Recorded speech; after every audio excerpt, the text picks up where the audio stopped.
Bismillahirrahmanirrahim. Assalamualaikum warahmatullahi wabarakatuh. Nama saya Abdul Malik.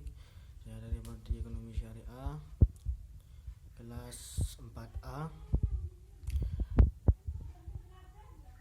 Saya membuat video ini dalam rangka untuk memenuhi tugas dari makul wakaf dan zakat.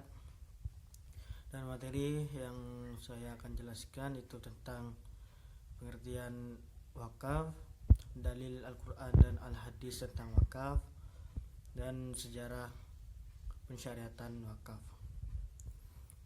Oke, yang pertama yang saya jelaskan itu tentang wakaf, pengertian wakaf. Wakaf itu sendiri berasal bahasa Arab yaitu wakafah. Wakafah itu yang berarti menahan harta untuk diwakafkan, tidak dipindah milikan menurut ahli fikih yang lain seperti Abu Hurairah yang menyatakan wakaf itu adalah menahan suatu benda yang menurut hukum tetap milik si wakif dalam rangka mempergunakan atau memanfaatkannya untuk kebajikan. Juga menurut Mazhab Maliki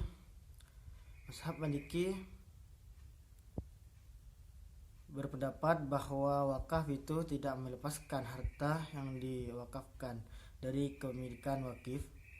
Namun wakaf tersebut mencegah wakif melakukan tindakan yang dapat melepaskan kepemilikan atas harta tersebut kepada yang lain, dan wakif berkewajiban menyedekahkan atau memanfaatkannya serta tidak boleh menarik kembali wakafnya.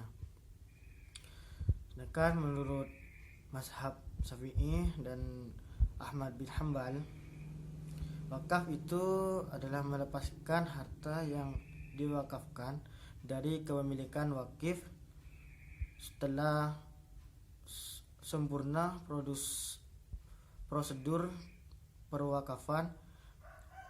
Wakif tidak boleh melakukan apa saja terhadap harta yang diwakafkan, seperti melakukan dengan cara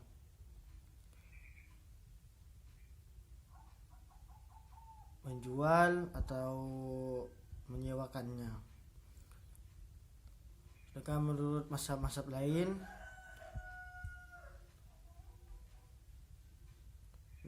berbeda dari segi kepemilikannya atas benda yang diwakafkan, yaitu menjadi milik mauquf alaih atau yang diberi wakaf, meskipun yang diberi wakaf tidak berhak melakukan suatu tindakan atas benda wakaf tersebut, baik untuk menjual, mengibahkannya, atau lain-lainnya.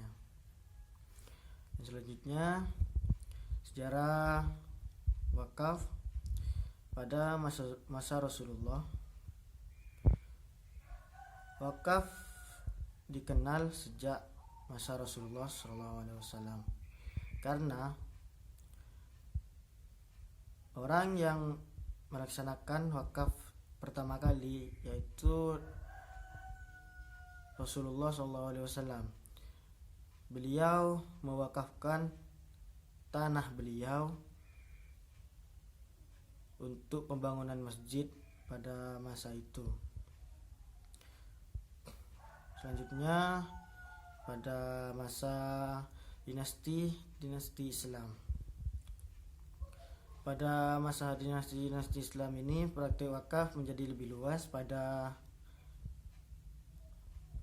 masa itu. Semua orang berduyun-duyun untuk melaksanakan wakaf pada waktu itu, dan wakaf tidak hanya untuk orang-orang fakir dan miskin saja, tetapi wakaf menjadi modal untuk membangun lembaga pendidikan, membangun perpustakaan, dan membayar gaji para staf, menggaji guru, dan beasiswa untuk siswa dan mahasiswa. Selanjutnya hadis tentang wakaf. Ada banyak hadis dari Al-Quran maupun Al-Hadis yang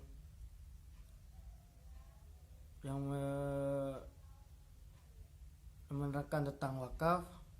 Salah satunya yang dari Al-Quran, yaitu pada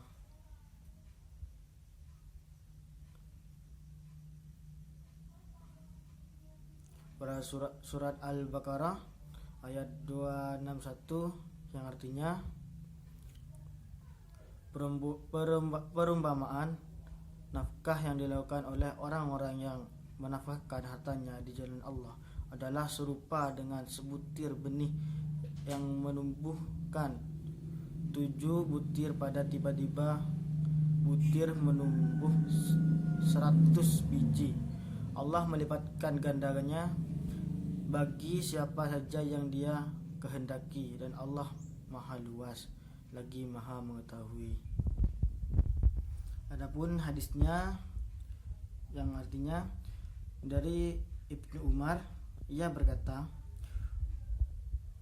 Umar mengatakan kepada Nabi SAW, saya mempunyai 100 dirham di Khaybar.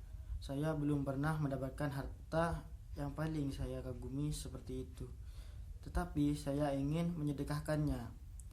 Nabi SAW berkata, tahanlah, jangan jual, hibahkan dan wariskan. Asalnya jadikan buahnya sedekah untuk sabilillah.